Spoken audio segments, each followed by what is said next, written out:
our JB Autoworks Crown Victorious roared into turn number 1, Josh Harris and Keith McMurray fighting for the lead. As McMurray gained the advantage, Tyler Conway quickly joined the fight from third.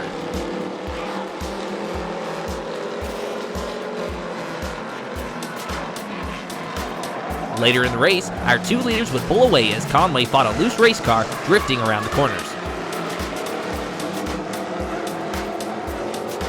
At the front, Harris put his number 0 under McMurray to fight for the lead in a multi-lap battle that had the number 0 taking point.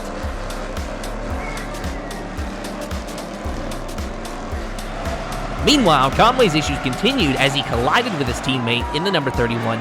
However, we stayed green and it was Josh Harris burning it down after taking another victory in 2025.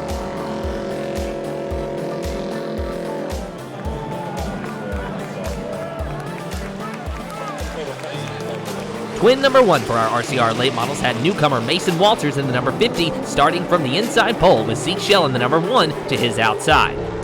The battle would get aggressive almost immediately as Walters and Shell made contact multiple times. Shell was eventually able to pull away, but it was a short-lived breather as Walters gained more and more as the race went on, until he's back on Shell's bumper. When the number 1 got loose in the corner, that opened the door for the number 50 to pounce. As the number 50 got into the lead, the number 1 crossed over on the inside.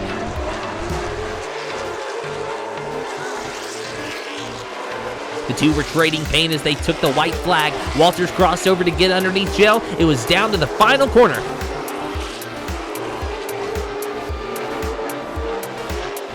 With heavy contact being made as they came out of turn 4, Zeke Shell plowed the wall while Mason Walters took the checkered flag to mixed reactions from the crowd.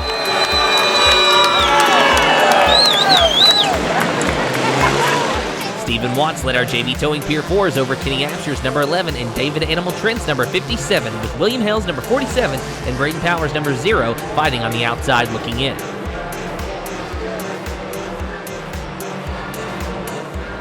While Watts continued to lead, Absher and Animal were locked in a battle for second.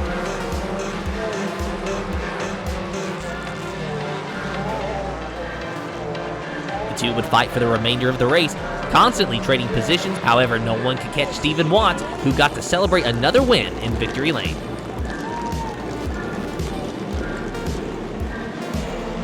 The Quality Heat and Air Mod 4 started with Kevin Cantor's number 3, leading them into turn number 1 side by side with his father, Rocky Yates' number 5.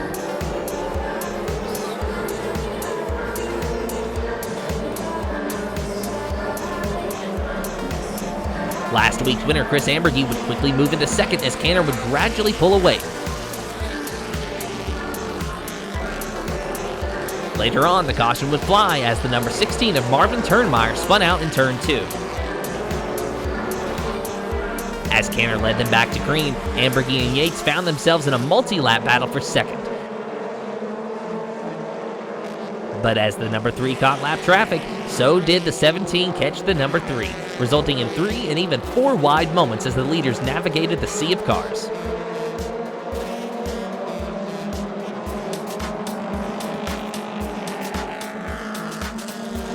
It's all fun and games until someone spins around, and that someone was Nate Ambergy in the number 15, putting us under caution, and Marvin Turnmeyer hard into the outside wall.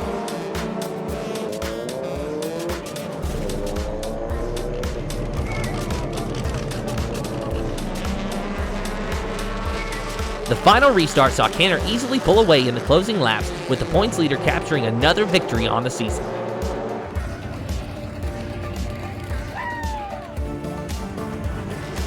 Tristan Barnes led our Herds Mowing Super Street field into turn number 1, with David Brown on his outside and his older brother Kyle behind them in third.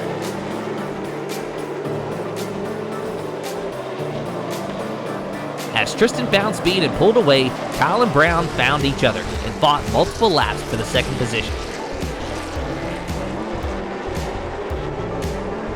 The battle would pause after an incident involving the number 67 of Lou Mullins put us under caution. Tristan held the lead on the restart as Kyle and David continued their battle, trading positions, beating and banging the entire way with neither giving an inch. Further back, Austin Walters and Joey Sykes found themselves in a brief side-by-side before the number 5 of Walters gained the advantage. Toward the front, Kyle Barnes was now ahead of David Brown as they navigated lap traffic, but Kyle would find speed and challenge his brother late in the race, but it was the younger Barnes who found victory lane once again.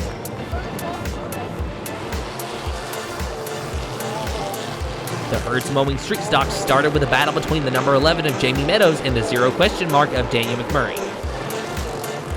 As Meadows took the lead, McMurray followed, even getting a little dicey with lap traffic.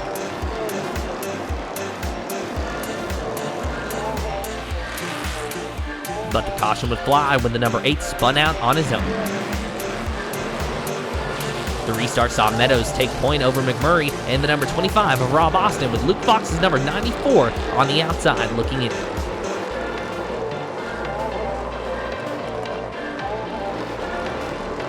As Ryan Lark's number 71 joined the battle, they were 2x2 to round out the top 5, but a single car spin would set us up for another restart, this time with Rob Austin alongside the number 11.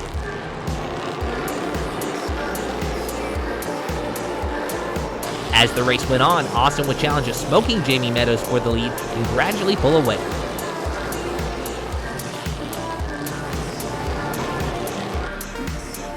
Trouble struck again when the leaders tried to navigate lap traffic down the back straightaway, resulting in the number 1 spinning into the inside wall.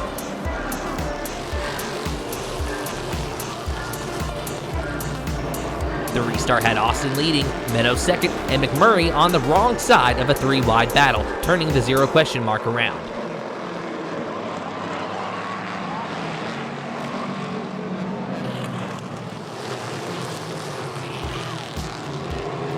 The final restart had Rob Austin pull away, while McMurray made up lost positions, but by the end of the race, it was the number 25 parked in victory lane.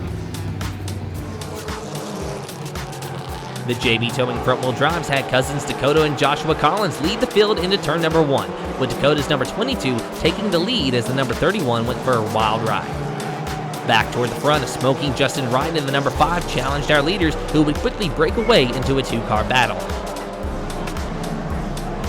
A battle that would last for most of the race as the number 22 slid through the corners under pressure from Joshua in the number 42.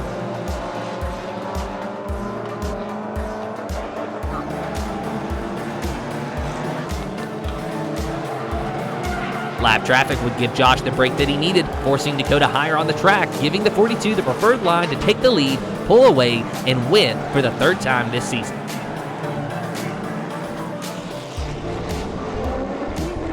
Our RCR late models capped off the night, with focus instantly turning to the newly made rivals of Mason Walters and Zeke Shell.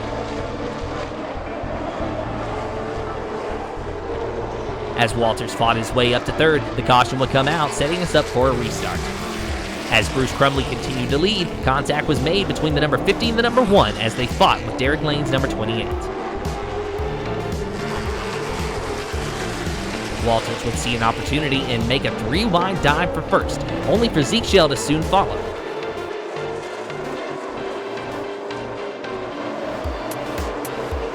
As Walters led, Shell put on the pressure, but it was the tire pressure in the number 50 that was way off the charts as the right front popped from the lead.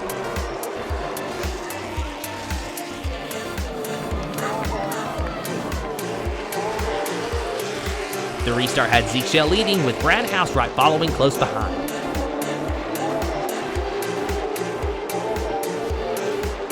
Despite a strong effort from the number 88, Zeke Shell held on to win his 10th race of the season. Here are your full results for all divisions, and as always, don't forget to like and subscribe, and thank you for supporting your local short track.